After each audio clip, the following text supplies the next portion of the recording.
शिवाय, ओम नमः शिवाय, ओम नमः शिवाय, ओम नमः शिवाय।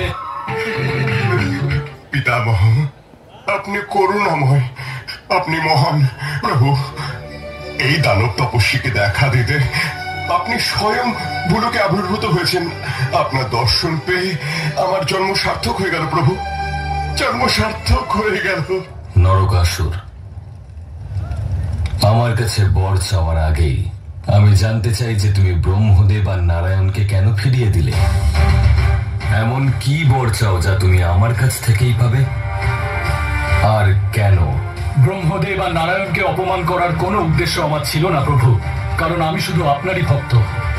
তাই অন্য কারোর থেকে বর চাইলে আমার তপস্যাকে অপমান করা হতো, যে আমি আপনাকে প্রসন্ন করতে পারিনি।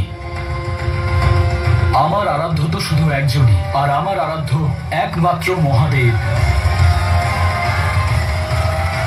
আমি তোমার উত্তরে সন্তুষ্ট। বলো, কি বর প্রদান করতে পারি আমি? অমরত্ব তো আপনি দিতে পারবেন না মহাদেব, সেজন্য আমি আপনাকে দ্বন্দ্বে ফেলতে চাই না। তাই আমি সেটাই চাইব যা আপনি সহজে দিতে পারবেন।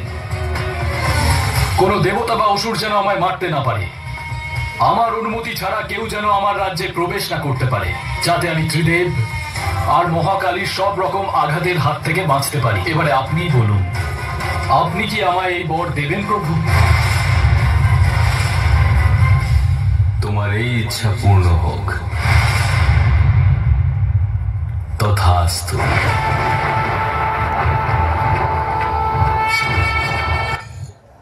কিন্তু বধ হইবে তোমার কেবল নারী হস্তে।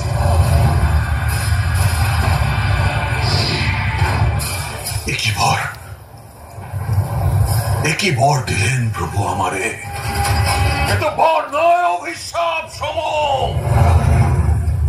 হে প্রভু, শেষে কিনা এক সামান্য নারী বুঝিবে আমারে।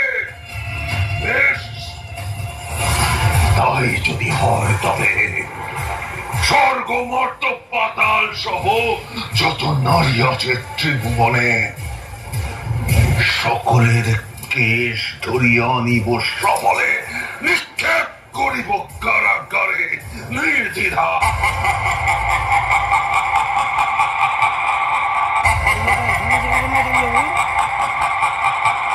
আজ থেকে আমি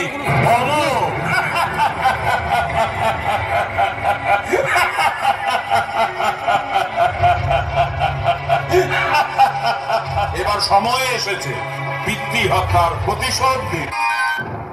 একজন স্বামীর প্রকৃত ধর্ম হলো তার স্ত্রীকে সঠিক পথে চালনা করা নারায়ণ। এই যুদ্ধ পার্বতীর তার নিজের সঙ্গে। স্বামী হওয়ার দরুন আমি এটা কখনোই চাইব না যে পার্বতী পরাজিত হোক, কিন্তু তার সাথে এটাও চাই যে এই জিত স্বয়ং তারই হোক। পার্বতীকে নিজের উপর নিয়ন্ত্রণ রাখা শিখতে হবে, ক্রোধের বিষ পান করা শিখতে হবে।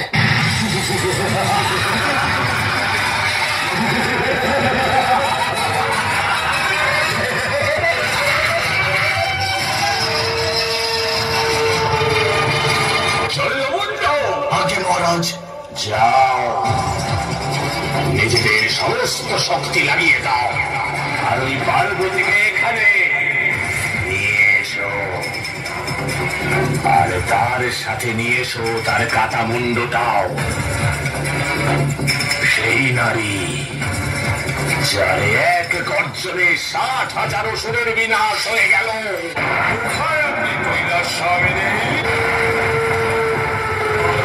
মহারাজের আদেশ অনুসারে আপনার কের ধরে বলপূর্বক টেনে হিচড়ে নিয়ে যাব আপনাকে।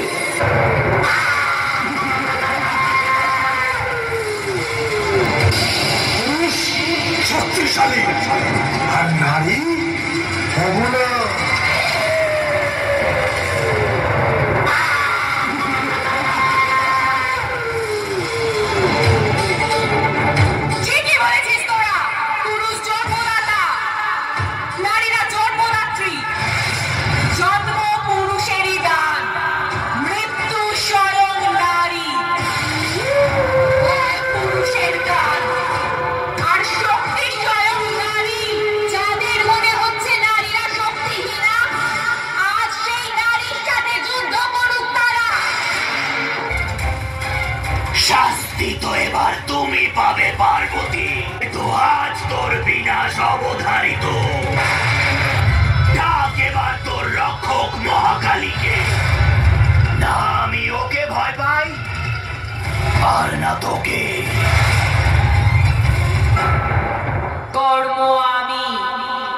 মোক্ষ আমি।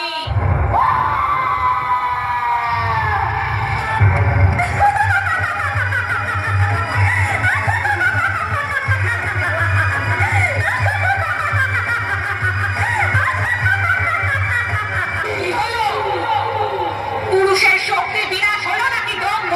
যখন নারী শক্তি জাগ্রত হয় তখন পুরুষের শক্তি এবং দ্বন্দ্ব উভয়ই চূর্ণ বিচূর্ণ হয়ে যায়। শক্তিশালী পুরুষ